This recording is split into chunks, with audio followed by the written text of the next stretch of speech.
Secretary General of the United Nations, Antonio Guterres, has called on Hamas to immediately release the hostages without keeping any sort of conditions.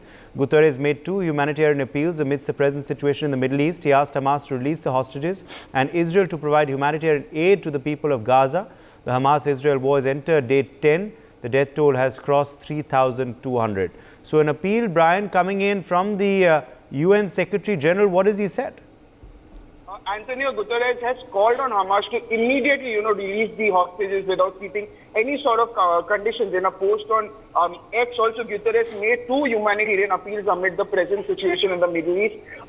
He added that as they are on the verge of the abyss in the Middle East, they have 2 humanitarian appeals to Hamas. The hostages must be immediately released without conditions, he posted, and he also added to Israel rapid and unimpeded access for humanitarian aid must be granted for the sake of the civilians of Gaza.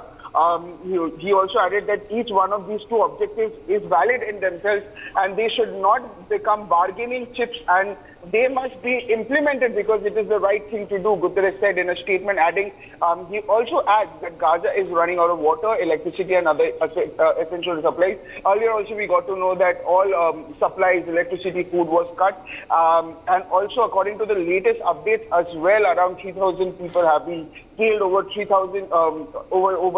3,000 people being injured as well. And the Defense Minister Gallant has also said on an estimate 150 to 200 Israelis are also being held hostage by the Hamas in the Gaza Strip, adding that they are making each and every effort to locate them in this great complexity. For more such videos, subscribe to the NewsX YouTube channel, hit the bell icon.